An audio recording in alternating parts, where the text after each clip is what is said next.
সেক্রেটারিদের accommodation, এই সমস্ত গুরুত্বপূর্ণ জায়গাগুলিও আমরা প্রোটেক্ট করছি এবং বিভিন্ন জায়গায় পেট্রোলিং করা হচ্ছে। তারপরেও একটা ইনিশিয়ালি দু একদিন এটা হয়েছে, সেজন্য আমি অত্যন্ত দুঃখিত এবং বিব্রত। যাই হোক, এটা আমার যে স্ট্রেংথ যা ছিল এটা নেভি এয়ারফোর্সও তারা তাদের মতো করে করেছে। আমরা যথাসাধ্য চেষ্টা করেছি, তারপরেও কিছু হয়ে গেছে। এটা আমার জাস্ট সিম্পলি আমাদের এনাফ স্ট্রেংথ ছিল না। বাট আমি নিশ্চিত যখন পুলিশ পুনর্গঠন হয়ে যাবে, তারা যখন আমার কাজে নেমে যাবে, তখন এই ভয়েডটা খুব সহজেই আমরা পূরণ করতে পারবো। পুলিশের একটা বিরাট সংখ্যক ফোর্স, পুলিশ ইজ একটা বড় ফোর্স। তো এই ফোর্স যদি নিষ্ক্রিয় হয়ে যায়, সেটার ভয়েড পূরণ করা সেনাবাহিনী, বিমান বাহিনী, নৌবাহিনী সবার পক্ষে সম্ভব না। আমরা এটার জন্য ডিজাইন করব। যাই হোক, আমি নিশ্চিত যে খুব শীঘ্রই তারা পুনর্গঠিত হবে এবং এই সমস্ত ভ্যান্ডালিজম এগুলোকে প্রতিহত করতে সমর্থ হবে।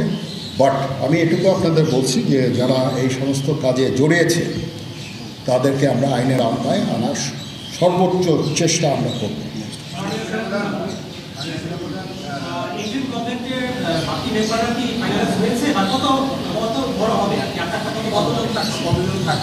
আমার ধারণা আপাতত 15 জন হতে পারে, তারপরেও দু একজন আপ অ্যান্ড ডাউন এটা করতে পারে, এটাই এরকম একটা সংখ্যক এবং মোটামুটি একটা দাঁড়িয়ে যাচ্ছে। যেহেতু এটা ফর্মালি প্রকাশ করা হয়নি, এটা নিয়ে আমি আর আপনাদের সাথে কথা বলতে চাচ্ছি না। জি,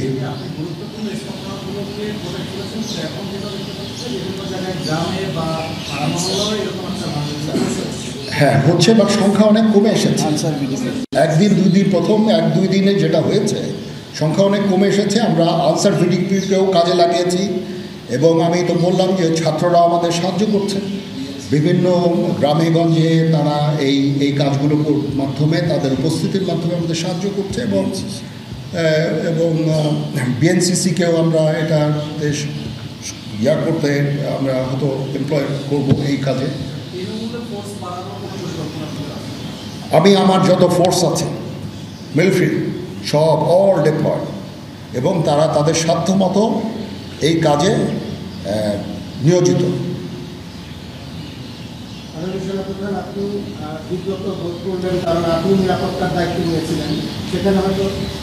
এখন রাজনীতিবিদরা বললেন যে জেনারেল সাহেব আপনি নিরাপত্তার দায়িত্ব নেন, somebody has to take it. তো আমি আর তো কেউ নেওয়ার নাই, আমি নিয়েছি এবং যদি কোনো ব্যর্থতা থাকে সে দায়িত্ব আমি আমার সাধ্যমতো চেষ্টা করেছি এবং খুব কম সময়ের মধ্যে একটা স্বাভাবিক পরিস্থিতি ফেরত আসছে। বাট আমাদের আরও অনেক কাজ করতে হবে ইনশাল্লাহ। আমাকে একটু সময় দেন, আমরা এই নর্মালসিতে নিয়ে চলে আসবো ইনশাল্লাহ। ওকে, সবাই ভালো থাকেন, সুস্থ থাকেন, আল্লাহ হাফেজ।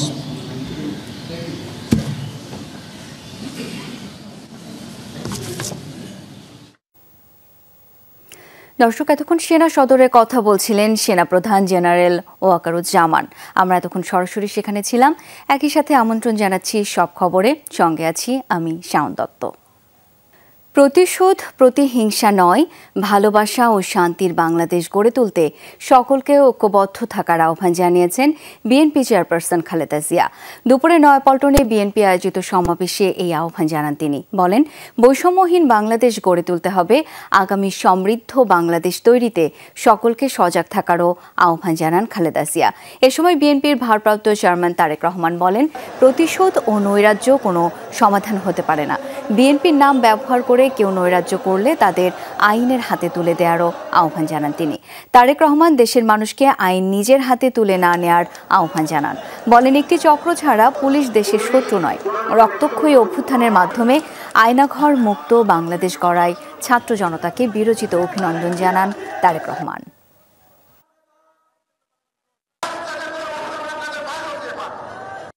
আধুনিক বাংলাদেশ নির্মাণে আসুন আমরা তরুণদের হাত শক্তিশালী করি। ধ্বংস নয়, প্রতিশোধ নয়, প্রতিহিংসা নয়, ভালোবাসা, শান্তি ও জ্ঞান ভিত্তিক সমাজ গড়ে তুলি। দেশকে গণতন্ত্রের উত্তরণের চলমান প্রক্রিয়াকে বাধাগ্রস্ত করতে সারা দেশে অস্থিতিশীল পরিবেশ সৃষ্টির ষড়যন্ত্র স্পষ্ট হয়ে উঠছে। প্রশাসনের প্রতি আহ্বান, শক্ত হাতে আইন শৃঙ্খলা নিয়ন্ত্রণ করুন, প্রতিটি মানুষের নিরাপত্তা নিশ্চিত করুন। শ্রম আইন লঙ্ঘনের মামলায় আপিল ট্রাইব্যুনালে খালাস পেলেন নোবেলজয়ী অধ্যাপক ডক্টর মোহাম্মদ ইউনূস। দুপুরে রাজধানীর বিজয়নগরে শ্রম আপিল ট্রাইব্যুনালে শুনানি শেষে খালাস দেওয়া হয় তাকে। একই সাথে এই মামলার অন্য 4 আসামির 6 মাসের সাজা বাতিল করা হয়েছে। এই রায়ে সন্তোষ প্রকাশ করেছে আসামি পক্ষের আইনজীবী। বলেন, উদ্দেশ্যমূলকভাবে ডক্টর ইউনূসকে সাজা দেওয়া হয়েছিল। খালাসের ফলে ন্যায় বিচার প্রতিষ্ঠিত হয়েছে। এর আগে শ্রম আইন লঙ্ঘনের অভিযোগে গ্রামীণ টেলিকমের চেয়ারম্যান অধ্যাপক মোহাম্মদ ইউনূসের বিরুদ্ধে 2021 সালের 9 সেপ্টেম্বর মামলাটি করেছিল কলকারখানা ও প্রতিষ্ঠান পরিদর্শন অধিদপ্তর। এই মামলার অভিযোগের মধ্যে ছিল অনিয়মের মাধ্যমে শ্রমিক কর্মচারীদের মধ্যে বন্টনের জন্য সংরক্ষিত লভ্যাংশের 5% না দেয়া এবং 101 জন শ্রমিকের চাকরি স্থায়ী না করা।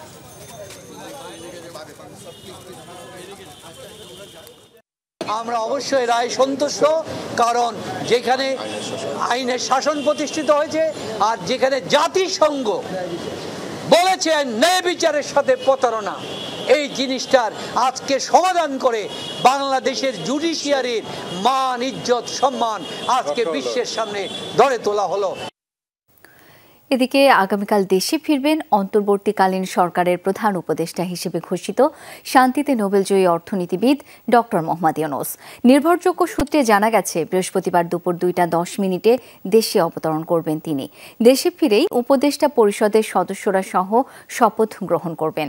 বৈষম্যবিরোধী ছাত্র আন্দোলনের সমন্বয়ক, বিভিন্ন রাজনৈতিক দল এবং সুশীল সমাজের প্রতিনিধিদের দাবির পরিপ্রেক্ষিতে অন্তর্বর্তীকালীন সরকারের প্রধান করা হচ্ছে তাকে।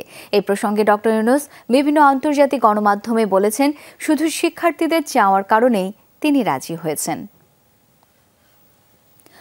অন্তর্বর্তীকালীন সরকারের প্রধান উপদেষ্টা হিসেবে শান্তিতে নোবেল বিজয়ী অর্থনীতিবিদ ডক্টর মোহাম্মদ ইউনূসের নিয়োগকে স্বাগত জানিয়েছেন বিশিষ্টজনেরা। আশা করেন ডক্টর ইউনূসের নেতৃত্বে তরুণদের রাষ্ট্র সংস্কারের দাবি পূরণ হবে।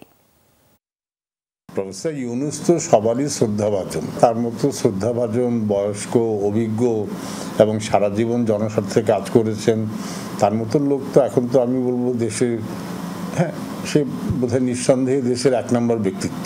এটাকে স্বাগত তো নিঃসন্দেহে জানানো যাবে। একদল লোক দরকার যারা মানুষের কল্যাণে, মানুষের স্বার্থে কাজ করবে, কোনো স্বার্থান্বেষী পক্ষে নয়, এবং এর লক্ষ্য হচ্ছে যাতে এই যে বিপ্লব হলো, এই যে অভ্যুত্থান হলো, এর ফসল যেন সাধারণ মানুষের ঘরে উঠে। অন্তর্বর্তীকালীন সরকারের শপথ আগামীকাল হলেও আজই দেয়া হবে পূর্ণাঙ্গ প্যানেল।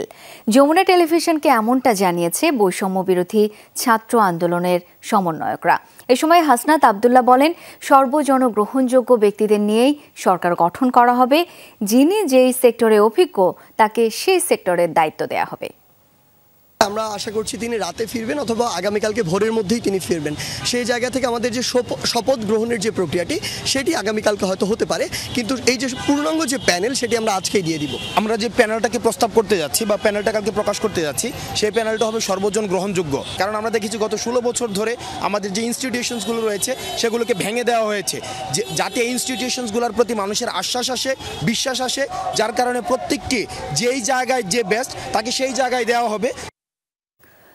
গণহত্যার জন্য শেখ হাসিনাকে দেশে এনে শাস্তির মুখোমুখি করিয়ে দৃষ্টান্ত স্থাপনের দাবি জানিয়েছেন গণ অধিকার পরিষদের সভাপতি নুরুল হক নূর। দুপুরে গণ অধিকার পরিষদের এক সংবাদ সম্মেলনে তিনি আরও বলেন, নতুন রাষ্ট্র নির্মাণে রাজনৈতিক দলগুলোর সমঝোতা প্রয়োজন। অনির্বাচিত সরকার দীর্ঘদিন থাকলে দেশে গণতন্ত্র থাকে না। জনগণ নির্বাচিত প্রতিনিধিকে রাষ্ট্র চালাতে হবে। তাই আজকের মধ্যে সরকার গঠনের রাষ্ট্রপতিকে আহ্বান জানান তিনি। আরেকটা দৈত্য দানবকে সরকারে বসানোর জন্য শিক্ষার্থীরা জীবন দেয়নি। নুরুল হক নূর বলেন, অন্তর্বর্তীকালীন সরকার নেই বলে দেশে নৈরাজ্য চলছে। আওয়ামী ফ্যাসিবাদ উৎখাতে যেমন সময় লাগেনি, তেমনি লুটপাটকারী নৈরাজ্য সৃষ্টিকারীদের ছাড় দেওয়া হবে না, হুঁশিয়ারিও দেন নূর।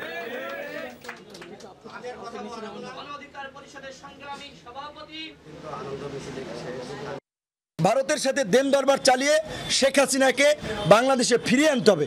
এই গণহত্যার জন্য শেখ হাসিনার বিচারের মধ্য দিয়ে বাংলাদেশে দৃষ্টান্ত স্থাপন করতে হবে যে জনগণের বিরুদ্ধে গিয়ে এই রকমের গণহত্যা চালিয়ে কোনো ঘাতক সরকার রক্ষা পায়নি। শিক্ষার্থীদের নেতৃত্বে রাজধানীতে ফিরছে শৃঙ্খলা। আজও নগরীর মোড়ে মোড়ে ট্রাফিক ব্যবস্থাপনায় আছেন বিভিন্ন শিক্ষা প্রতিষ্ঠানের ছাত্রছাত্রীরা। সংসদ ও গণভবনে ভাঙচুর করা ধ্বংসস্তূপও সরাচ্ছেন শিক্ষার্থীরা। স্বস্তিতে ফেরা সাধারণ মানুষ বলছেন, দেশ গড়ার কাজ অব্যাহত থাকুক আগামীতেও।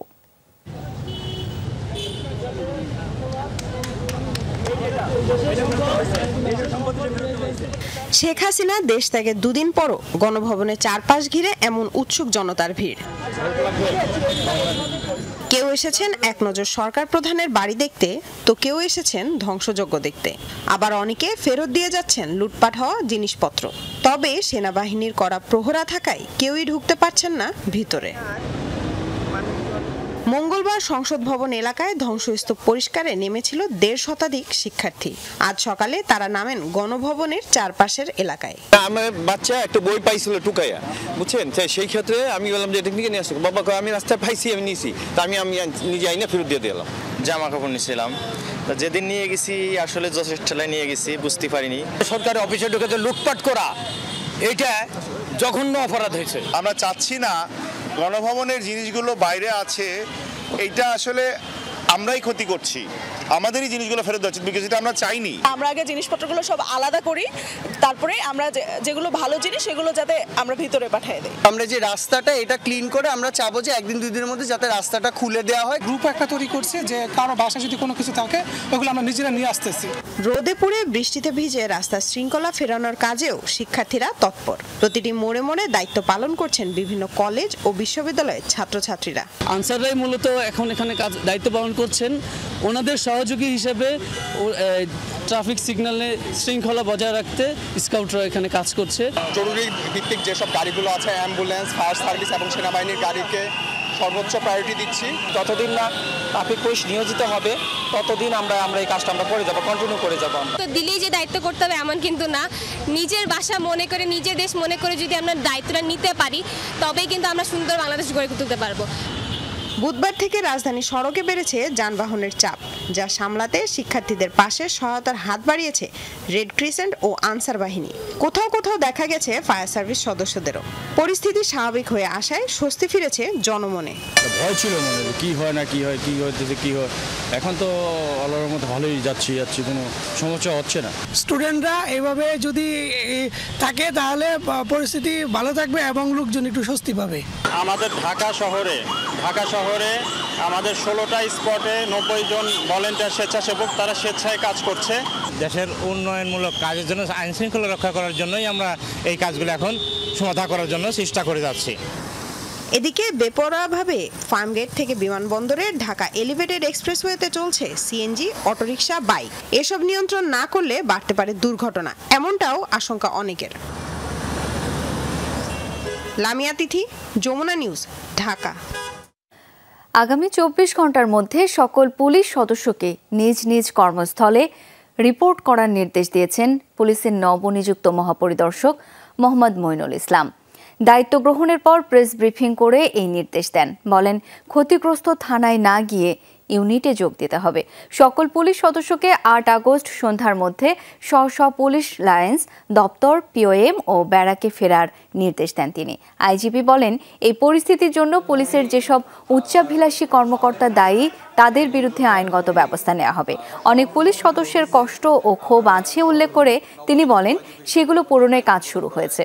ছাত্র জনতা ও পুলিশের যারা নিহত হয়েছেন তাদের আত্মার মাগফিরাত কামনা করে মইনুল ইসলাম বলেন, প্রতিটি হত্যা মামলার সঠিক তদন্ত হবে। পুলিশ বাহিনীতে শৃঙ্খলা ফেরানোর পাশাপাশি জনগণের জানমাল রক্ষায় পুলিশ সদস্য ভূমিকা রাখার আহ্বান নতুন আইজিপির।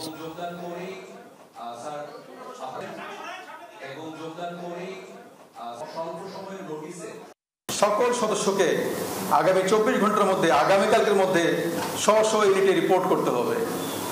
যে জায়গায় যে অবস্থায় আছে আমরা কার্যক্রম শুরু করেছি। আমাদের দায়িত্বাধীন এলাকার মধ্যে আমাদের যে টার্মস অফ রেফারেন্স, আমাদের যে জব যেটা আছে সেটা হচ্ছে জনগণের জানমালের নিরাপত্তা বিধান করা। সেই লক্ষ্যে কিন্তু আমরা কাজ করছি। সিরাজগঞ্জে কয়েকজন আওয়ামী লীগ নেতার বাড়ি ও ব্যবসা প্রতিষ্ঠানে হামলা ভাঙচুরের পর আগুন দেওয়া হয়েছে। হবিগঞ্জের আজমেরীগঞ্জে আগুন দেওয়া হয় সিনিয়র জুডিশিয়াল ম্যাজিস্ট্রেট আদালতে। এতে পুড়ে গেছে বেশ কিছু গুরুত্বপূর্ণ ফাইল ও নথিপত্র। সিরাজগঞ্জের উল্লাপাড়া পৌরসভার ৩ নম্বর ওয়ার্ড কাউন্সিলর নজরুল ইসলাম লেবুর বাড়িতে হামলা চালায় দুর্বৃত্তরা। প্রত্যক্ষদর্শীরা জানায় ভাঙচুর ও লুটপাটের পর আগুন দেওয়া হয় বাড়িটিতে। সান্দারপাড়া এলাকাতেই আরো কয়েকজন আওয়ামী লীগ নেতার বাড়িঘরে হামলা চালানো হয়। ভাঙচুরের পর আগুন দেয় দুর্বৃত্তরা। উল্লাপাড়া বাজারেও বিভিন্ন ব্যবসা প্রতিষ্ঠান, গোডাউনে ভাঙচুর, লুটপাট ও আগুন দেয়া হয়। এ সময় আতঙ্ক ছড়িয়ে পড়ে এলাকায়। পেট্রোল ঢাইলে বাইরে গুজরে লুট তালাশ করে সব আগুন দিয়ে শেষ করে দিয়ে গেছে। হয়তো দুর্বৃত্তরা হয়তো আগুন লাগিয়ে দিচ্ছে, এই ধরনের আমাদের একটা সংবাদ আছে। লোকজন এসে আগুন লাগিয়ে দিচ্ছে, কে দিচ্ছে বা তারা আমরা দেখি না, আমরা দেখি আগুন দূর দিচ্ছে। হবিগঞ্জের আজমেরীগঞ্জে সিনিয়র জুডিশিয়াল ম্যাজিস্ট্রেট আদালতে হামলা চালায় দুর্বৃত্তরা। ভাঙচুরের পর দেয়া হয় আগুন। এতে পুড়ে গেছে বেশ কিছু গুরুত্বপূর্ণ ফাইল ও নথিপত্র। এদিকে কুমিল্লা সিটি কর্পোরেশনের ৭ নম্বর ওয়ার্ডের সাবেক কাউন্সিলর শাহ আলমের পুড়িয়ে দেয়া বাসভবন থেকে মঙ্গলবার উদ্ধার করা হয় ৬ জনের মরদেহ। দুর্বৃত্তরা ভাঙচুর ও লুটপাটের পর বাড়িটিতে আগুন দেয়। জাহিদ হাসান, যমুনা নিউজ। কুষ্টিয়ায় কারারক্ষীদের থেকে চাবি ছিনিয়ে নিয়ে জেলা কারাগার থেকে পালিয়েছে অন্তত ১৫ কয়েদি। দুপুরে জেলা কারাগারে কয়েদিরা বিদ্রোহ শুরু করলে এ ঘটনা ঘটে। জেল সুপার জানান, রান্নার জন্য ব্যবহৃত কাঠের চুলা দিয়ে ভেতরের ফটক ভেঙে প্রধান ফটকের সামনে আসে শতাধিক কয়েদি। এরপরে ফটকের দায়িত্বে থাকা কারারক্ষীদের থেকে চাবি নিয়ে তালা খুলে পালিয়ে যায় ১০ থেকে ১৫ জন। এ সময় তাদের বাধা দিতে গিয়ে গুরুতর জখম হন ১০ কারারক্ষী। এদিকে কারাগারে গোলাগুলি ও কয়েদি পালানোর খবর পেয়ে ঘটনাস্থলে গিয়ে পরিস্থিতি নিয়ন্ত্রণে আনে সেনাবাহিনী। তারা ওই গেট ধাক্কা দিয়ে তালাই ছিল, কিন্তু গেট মানে বাঁকা হইয়া খুলে যায়। 2 গেট খুলে দেয়, ওরা 15-20 জন বেরিয়ে যেতে সক্ষম হয়। কুষ্টিয়া কারাগারে কিছু ভিতরের কয়েদিরা তারা সম্মিলিতভাবে একটু পালানোর চেষ্টা করছিল। আমরা খবর পেয়ে খুব দ্রুত এখানে চলে এসেছি একটা বড় ফোর্স নিয়ে, এবং আমাদের প্রেজেন্সের মাধ্যমে বাইরে থেকে কেউ ভিতরে যেতে পারে নাই। আগামী 11ই আগস্ট থেকে এইচএসসি পরীক্ষা নেওয়ার সিদ্ধান্ত স্থগিত করা হয়েছে। সময়সূচি পরে প্রকাশ করা হবে বলে জানানো হয়েছে শিক্ষা মন্ত্রণালয় থেকে। দেশে চলমান পরিস্থিতির আলোকে এই সিদ্ধান্ত নেওয়া হয়েছে। কোটা সংস্কার আন্দোলনকে কেন্দ্র করে ঘটা সহিংসতার মধ্যে প্রথমে 18 জুলাই স্থগিত হয় এইচএসসি পরীক্ষা। এরপর 21, 23 ও 25 জুলাইয়ের পরীক্ষাও স্থগিত হয়। এরপর আরেক দফায় 28 জুলাই থেকে 1 আগস্ট পর্যন্ত পরীক্ষা স্থগিত করা হয়। পরে সিদ্ধান্ত হয় 11ই আগস্ট থেকে নতুন সময়সূচিতে এইচএসসি ও সমমানের পরীক্ষা নেওয়া হবে। তার আগ পর্যন্ত স্থগিত করা হয় সব শিক্ষা বোর্ডের পরীক্ষা। ভোটাধিকার, বাক স্বাধীনতা নিশ্চিত, মানবিক ও বৈষম্যহীন বাংলাদেশ বিনির্মাণে ঐক্যবদ্ধ জেগে ওঠা তরুণরা। তাদের প্রত্যাশা, সম্মিলিত প্রয়াসে ঐক্য ও সাম্যের বাংলাদেশেই হবে নতুন স্বপ্নের সারথি। নতুনভাবে জেগে ওঠা অন্যরকম এক বাংলাদেশ। দুর্নীতি, অর্থপাচার, বৈষম্য, হানাহানি আর রাজনৈতিক দ্বন্দ্বে যখন পুরো বাংলাদেশ বিপর্যস্ত, তখনই হারকিউলিস বেশে ত্রাতা বাংলার ছাত্র জনতা। এমন আন্দোলন, এমন প্রতিবাদ কে দেখেছে কবে? বাংলার ইতিহাস যত সমৃদ্ধ, তার সিংহভাগ অবদান ছাত্রদের। বৈষম্য বিরোধী কোটা আন্দোলনের মাধ্যমে স্বৈরাচারী সরকারের পতন ঘটিয়ে আবারও এর প্রমাণ দিল ছাত্র সমাজ। সেই আন্দোলনের সফল কাণ্ডারি তরুণরা কেমন বাংলাদেশ দেখতে চায় ভবিষ্যতে? অনেকভাবে অত্যাচার চালানো হচ্ছে, এগুলো আমরা কিছু চাই না। সুন্দর একটা বাংলাদেশ গড়ে তোলার জন্যই আমরা আজকে আবার পথে নেমেছি। এই যে রাজনৈতিক সচেতনতাটা ক্রিয়েট হয়েছে সবার মধ্যে, যেটা আগে ছিল না, এইরকম একটা বাংলাদেশকে আমি দেখতে চাই। আমরা চাই সবার বাংলাদেশ, যেখানে সবাই সবার নিজ দায়িত্বটাই পালন করবে। মত প্রকাশ করতে পারতো না, অনলাইনের থ্রু হোক, ফেসবুক, ইনস্টাগ্রামের থ্রু, টুইটারের থ্রু, এখন মানুষজন নিজের মত প্রকাশ করতে পারে। আন্দোলনের পরদিনই সড়কের ময়লা পরিষ্কার ও যানজট নিরসনের কাজ হাতে তুলে নেন তরুণরা। বলেন, প্রশাসনিক কাঠামো করতে হবে জনবান্ধব, সরকারি সেবা হতে হবে সহজ ও আন্তরিকতাপূর্ণ। এখন সবাই যাতে এক থাকে, থাকে, কেউ যাতে হচ্ছে আলাদা হয়ে না যায়। ক্ষুদ্র করে চেষ্টা করতেছি যে আমাদের যাতে ঢাকা শহরে যানজট না হয়। আমরা একটি ন্যায় বিচার দেশ দেখতে চাই এবং মানবিক মর্যাদাবোধ সম্পন্ন, যেখানে এই দেশটি হবে জনগণের জন্য। একই সাথে ভোটাধিকার প্রয়োগ, বাক স্বাধীনতা ও শিক্ষা ব্যবস্থার মানোন্নয়নেও জোর তাদের। এখন এই যে মন্দির ভাঙ্গা হচ্ছে, তারপরে রিলিজিয়াস বিলিফ থেকে মানুষের মাঝখানে ভেদাভেদ করা হচ্ছে, সেটা গুজব, সেটা আমরা চাই না। এখন ভোটটা সুষ্ঠুভাবে হওয়া দরকার, এটা খুবই প্রয়োজন। আমরা এই এমন বাংলাদেশ চাই যেখানে হচ্ছে সবার অধিকার থাকবে, সবাই কথা বলতে পারবে, সবার ভোটাধিকার থাকবে। সাথে নতুন সরকার গঠনে তরুণদের অংশগ্রহণের উপরও গুরুত্ব দিয়েছেন তারা। বাংলাদেশের অর্থনীতি আরও চাঙ্গা হবে, দেশে বৈদেশিক বিনিয়োগ আমাদের প্রচুর পরিমাণে কম এখন, তো এই জিনিসটা ফরেন রিজার্ভে অনেক সমস্যা আছে, তো এই জিনিসগুলো হচ্ছে ঠিক হবে। ছাত্রদের হাতে যেন আর ইটার লাঠি না ওঠে, পুলিশটা যেন ইটার লাঠি দেখলে যেন গুলি না করে। আমি ওই বাংলাদেশ হাত দেখতে চাই না। বৈষম্য বিরোধী ছাত্র আন্দোলন নির্বাচনে আসুক, তারা নির্বাচন করুক। তারা যদি নির্বাচন করে তাহলে সারা বাংলার মানুষজন তাদের ভোট দিবে। সমস্ত তরুণ, সমস্ত যারা আমাদের বুদ্ধিজীবী আছেন, তাদের সমন্বয়ে একটা সরকার চাই এবং বৈষম্যবিহীন একটা রাজনীতি চাই। তবে আগামীর বাংলাদেশ যেন হয় সবার সম্মিলিত প্রয়াসের, ঐক্যের ও সাম্যের, এমন প্রত্যাশাই আছে তরুণদের। আহমেদ রেজা, যমুনা নিউজ, ঢাকা। গ্রি-এসি এতে আছে অ্যান্টিব্যাকটেরিয়াল ফিল্টার। এর ইনভার্টার টেকনোলজি বিদ্যুৎ খরচ বাঁচায়, তাই বিশ্বের 1 নম্বর এসি নির্মাতা গ্রি। ছাত্র জনতার গণ অভ্যুত্থানে শেখ হাসিনা সরকারের পতনের পর উৎসুক জনতার বিনোদন স্থলে পরিণত হয় জাতীয় সংসদ এলাকা। তবে সেনাবাহিনী ও ছাত্রদের উদ্যোগে স্বাভাবিক রূপে ফিরতে শুরু করেছে এলাকাটি। সকাল থেকে উৎসুক জনতার ভিড় থাকলেও নতুন করে কাউকে সংসদ ও গণভবন এলাকায় ঢুকতে দিচ্ছেন না সেনা সদস্যরা।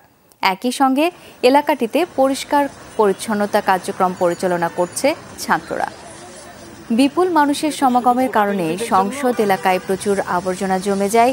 পানির বোতল, চিপস, বিস্কুট সহ বিভিন্ন খাবার সামগ্রী ও ভাঙচুরের ধ্বংসাবশেষ জমে থাকতে দেখা গেছে। শিক্ষার্থীরা বলেন, দেশ আমাদের, দেশ রক্ষা করার দায়িত্বও আমাদের। কিছু মানুষ জেনে কিংবা না জেনে জাতীয় সংসদ ভবন সহ বিভিন্ন গুরুত্বপূর্ণ স্থাপনায় ভাঙচুর, অগ্নিসংযোগ ও লুটপাট করেছে। আন্দোলন সফল হওয়ার পর পরিষ্কারের কাজটি বেশ আনন্দের সাথে করছেন শিক্ষার্থীরা। মঙ্গলবার সকাল থেকেই শিক্ষার্থীদের একটি দল সংসদ ভবন পরিচ্ছন্ন কার্যক্রম পরিচালনা করছে। আমাদের সাথে আরো যারা আছে তারা দেশে যত সব স্ট্রিট আছে সবগুলোর দায়িত্ব নিজে নিয়েছে এবং তারা ট্রাফিকেরও কাজ করছে, ক্লিনিংয়েরও কাজ করছে। পরিষ্কার পরিচ্ছন্নতার কাজ করছি আমরা হচ্ছে ট্রাফিক পুলিশের দায়িত্ব পালন করছি। আসলে আমরা বিশ্বাস করি তরুণদের হাতেই গড়ে উঠবে আমাদের স্বপ্নের বাংলাদেশ। পুলিশের নতুন মহাপরিদর্শক মইনুল ইসলাম রাষ্ট্রপতি মোহাম্মদ শাহাবুদ্দিনের সাথে সাক্ষাৎ করেছেন। দুপুরে রাষ্ট্রপতি ভবনে সাক্ষাৎ করেন নতুন আইজিপি। এ সময় দেশের সাম্প্রতিক নানা বিষয়ে আলোচনা করেন তিনি। পুলিশের নতুন মহাপরিদর্শক হিসেবে নিয়োগ পেয়ে রাষ্ট্রপতির সাথে সাক্ষাৎ করেন। মঙ্গলবার রাতে রাষ্ট্রপতির আদেশক্রমে স্বরাষ্ট্র মন্ত্রণালয়ের জননিরাপত্তা বিভাগ এক প্রেস বিজ্ঞপ্তিতে এই তথ্য জানান। মইনুল ইসলাম এর আগে সুপার নিউমারি অতিরিক্ত পুলিশ মহাপরিদর্শক পদে ট্রাফিক অ্যান্ড ড্রাইভিং স্কুলের কমান্ড্যান্ট হিসেবে দায়িত্ব পালন করছিলেন। তিনি 12তম ব্যাচের কর্মকর্তা।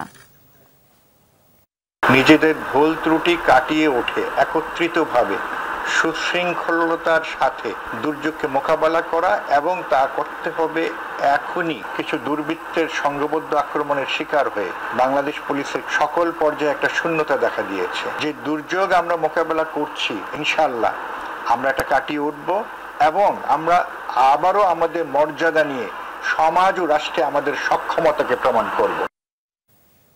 জনগণের জানমাল রক্ষায় পুলিশ সদস্যদের দায়িত্ব পালন করার আহ্বান জানিয়েছে বাংলাদেশ পুলিশ অ্যাসোসিয়েশন।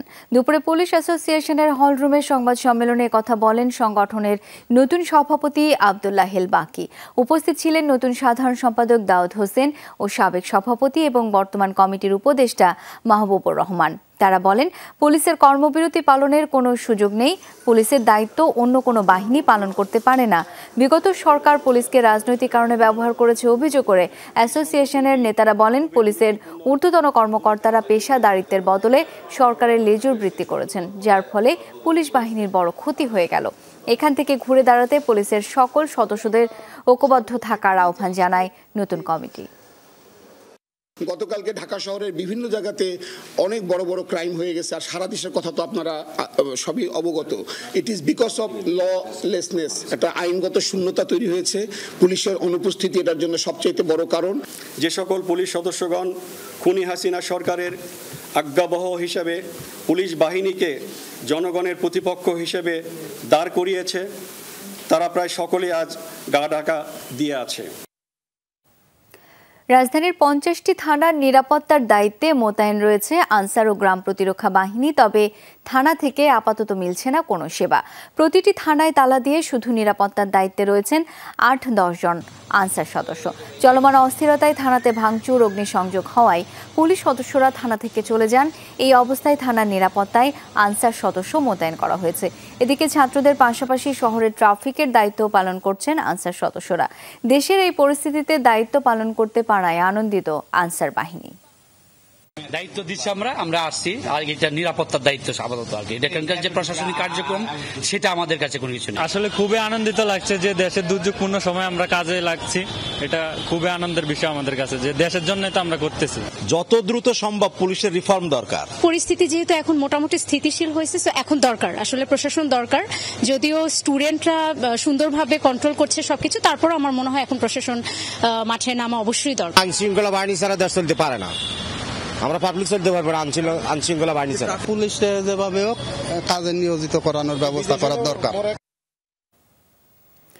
বিভিন্ন ব্যবসা প্রতিষ্ঠানে হামলা ও লুটপাটের ঘটনায় এবং ধর্মীয় উপাসনালয় রক্ষায় আজও রাতভর পাহারায় ছিলেন বিভিন্ন এলাকার সাধারণ মানুষ ও শিক্ষার্থীরা। শেরপুরে 200 বছরের পুরনো রঘুনাথ জিওর মন্দিরে লোকজন নিয়ে পাহারায় ছিলেন মাদ্রাসার শিক্ষক, স্থানীয় মসজিদের ইমাম মাহবুবুর রহমান। অন্যান্য উপাসনালয়েও গত 2 রাত ধরে একই চিত্র। সরকার পতনের পর দুর্বৃত্তদের হামলা, লুটপাট রোধ ও সাধারণ মানুষের জানমালের নিরাপত্তায় শিক্ষার্থী সহ মাদ্রাসার শিক্ষক, মুসল্লি ও স্থানীয়দের এমন উদ্যোগ। সময় কাটাতে সড়কে চলে ক্রিকেট খেলা। জেলায় এখন পর্যন্ত কোনো মন্দির বা উপাসনালয়ে অপ্রীতিকর ঘটনার খবর মেলেনি। আমরা সকলে ব্যবসায়ী একত্রিত হয়ে রাত্রে যেন কোনো দোকানপাট লুটতরাজ না হয়, এইটা এই প্রতিবন্ধক সৃষ্টি করছে। এরপরে গোয়ালপট্টি মোড়ে আমাদের সংখ্যালঘু হিন্দু ভাইরা রয়েছে, ওনাদের মন্দির রয়েছে, এনাদের কেউ আক্রমণ না করতে পারে আমরা প্রতিরোধ গড়ে তুলে রাখছি। গত রাতেও আমরা পাহারা দিয়েছিলাম প্রত্যেকটা মন্দির, আজকে আমাদের টিম হিসাবে আমরা পাহারা দিচ্ছি।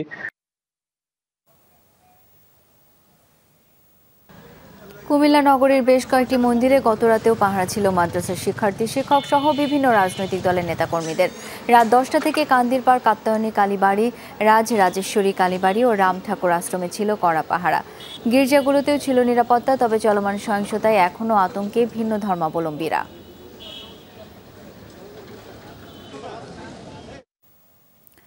বাংলাদেশের রাজনৈতিক পরিস্থিতি নিয়ে গুজব এবং বিভ্রান্তিকর তথ্য না ছড়াতে স্থানীয় গণমাধ্যমের প্রতি আহ্বান জানিয়েছে পশ্চিমবঙ্গ পুলিশ। ওয়েস্ট বেঙ্গল পুলিশের অফিসিয়াল ফেসবুক পেজ থেকে এই আহ্বান জানানো হয়। পোস্টে বলা হয়, বাংলাদেশের রাজনৈতিক পট পরিবর্তন নিয়ে স্থানীয়ভাবে কিছু রিপোর্টিং করা হচ্ছে, যা অত্যন্ত দৃষ্টিকটু এবং সাম্প্রদায়িকভাবে উস্কানিমূলক। এই ধরনের পদক্ষেপকে ভারতীয় প্রেস কাউন্সিলের নিয়মের পরিপন্থী বলে উল্লেখ করা হয় বিবৃতিতে। এর পাশাপাশি এই ধরনের সংবাদ দেখে দর্শকদের বিভ্রান্ত না হতেও অনুরোধ করা হয়। আগামীকাল রাত 8টায় বঙ্গভবনে অন্তর্বর্তীকালীন সরকার শপথ নিতে পারে বলে জানিয়েছেন সেনাপ্রধান জেনারেল ওয়াকারুজ্জামান। এই সরকার 15 সদস্য বিশিষ্ট হতে পারে বলেও জানান তিনি। বিকালে সেনা সদর দপ্তরে আয়োজিত ব্রিফিংয়ে কথা জানান তিনি। সেনাপ্রধান বলেন, নতুন সরকারের প্রধান হিসেবে নোবেল বিজয়ী অর্থনীতিবিদ ডক্টর ইউনূস দায়িত্ব গ্রহণ করবেন। তিনি দেশকে গণতান্ত্রিক ধারায় ফিরিয়ে আনতে পারবেন বলে আশা প্রকাশ করেন সেনাপ্রধান। শিক্ষার্থীদের আন্দোলনে গুলি করে হত্যার সাথে যারা জড়িত তাদের সকলের বিচার করা হবে বলেও আবারও উল্লেখ করেন ওয়াকারুজ্জামান। সেনাপ্রধান বলেন, আগামী ৩ থেকে ৪ দিনের মধ্যে দেশের পরিস্থিতি স্বাভাবিক হয়ে আসবে। সকলে মিলে দেশকে আবারও পুনর্গঠন করা সম্ভব হবে বলে জানান তিনি। বলেন, সেনা, নৌ ও বিমান বাহিনী সরকারকে সব ধরনের সহায়তা করে যাবে। একই সাথে পুলিশ বাহিনী আবারও যার যার দায়িত্ব যথাযথভাবে দায়িত্ব পালন করবেন বলে জানান সেনাপ্রধান ওয়াকারুজ্জামান। কালকে আমরা শপথ গ্রহণের জন্য যথাসাধ্য চেষ্টা করছি। একটা প্রস্তাব ছিল বিকালে করার, বিকালে খুব টাইট হয়ে যেতে পারে, কিন্তু উনি 2:10 দিকে হয়তো এখানে আসবেন। এটা মেবি ভেরি টাইট। আমরা হয়তো তাইলে রাত্রেবেলা রাত 8টার দিকে করতে পারি। হয়তো 400 জন লোকের উপস্থিতি এখানে থাকবে। এই পরিসরে আমরা শপথ গ্রহণের অনুষ্ঠান ইনশাল্লাহ করব। আমার ধারণা আপাতত 15 জন হতে পারে, তারপরেও 2-1 জন আপ এন্ড ডাউন এটা করতে পারে, এরকম একটা সংখ্যক।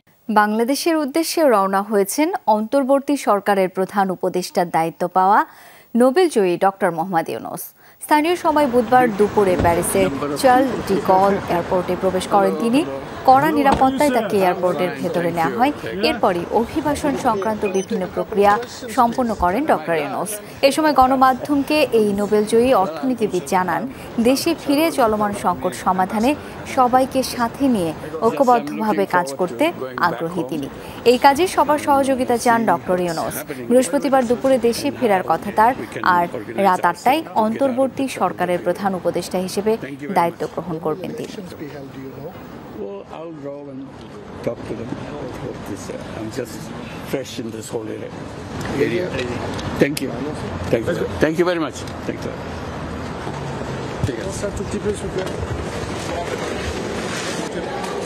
Just web to my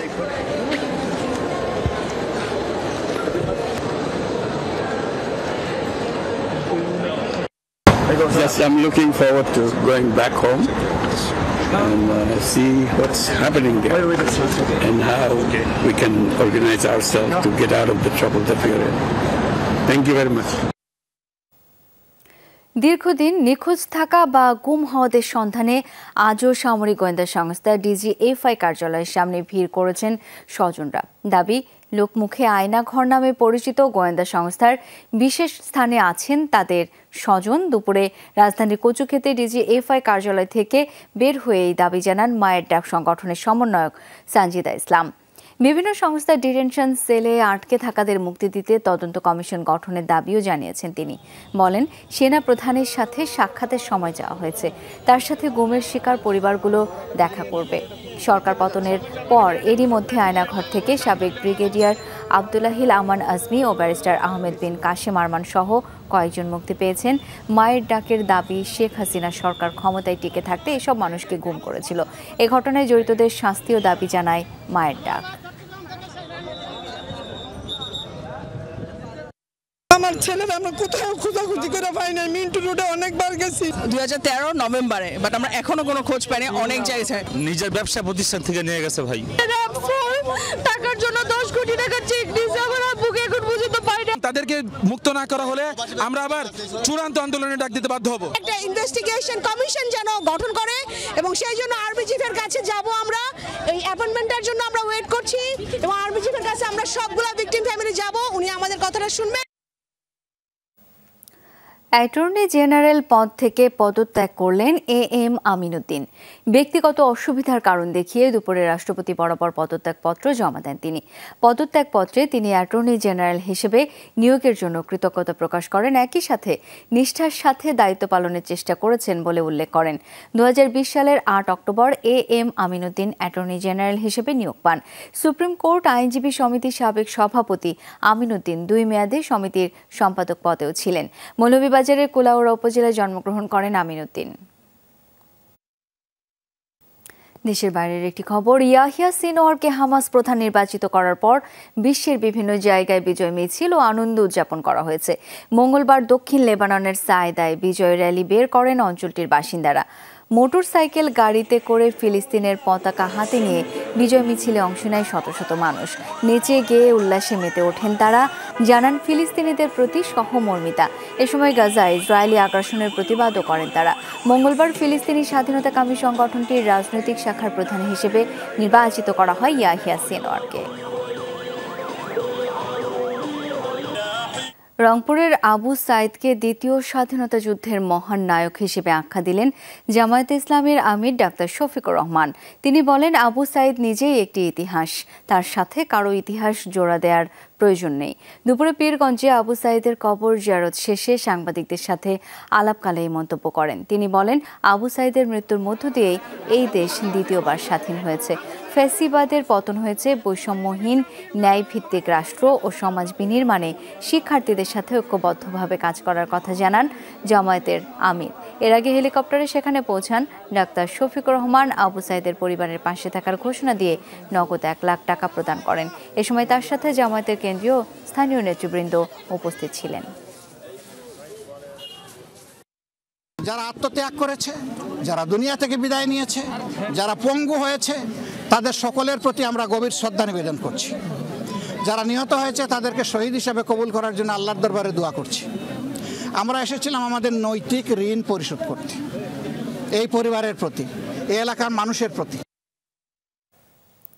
ছাত্র জনতার গণ অভ্যুত্থানে শেখ হাসিনা সরকারের পতনের পর উৎসুক জনতার বিনোদনস্থলে পরিণত হয় জাতীয় সংসদ এলাকা। তবে সেনাবাহিনী ও ছাত্রদের উদ্যোগে স্বাভাবিক রূপে ফিরতে শুরু করেছে এলাকাটি। সকাল থেকে উৎসুক জনতার ভিড় থাকলেও নতুন করে কাউকে সংসদ ও গণভবন এলাকায় ঢুকতে দিচ্ছেন না সেনা সদস্যরা। একই সঙ্গে এলাকাটিতে পরিষ্কার পরিচ্ছন্নতা কার্যক্রম পরিচালনা করছে ছাত্ররা। বিপুল মানুষের সমাগমের কারণে সংসদ এলাকায় প্রচুর আবর্জনা জমে যায়। পানির বোতল, চিপস, বিস্কুট সহ বিভিন্ন খাবার সামগ্রী ও ভাঙচুরের ধ্বংসাবশেষ জমে থাকতে দেখা গেছে। শিক্ষার্থীরা বলেন, দেশ আমাদের, দেশ রক্ষা করার দায়িত্বও আমাদের। কিছু মানুষ জেনে কিংবা না জেনে জাতীয় সংসদ ভবন সহ বিভিন্ন গুরুত্বপূর্ণ স্থাপনায় ভাঙচুর, অগ্নিসংযোগ ও লুটপাট করেছে। আন্দোলন সফল হওয়ার পর পরিষ্কারের কাজটি বেশ আনন্দের সাথে করছে শিক্ষার্থীরা। মঙ্গলবার সকাল থেকে শিক্ষার্থীদের একটি দল সংসদ ভবনে পরিচ্ছন্নতা কার্যক্রম পরিচালনা করছে।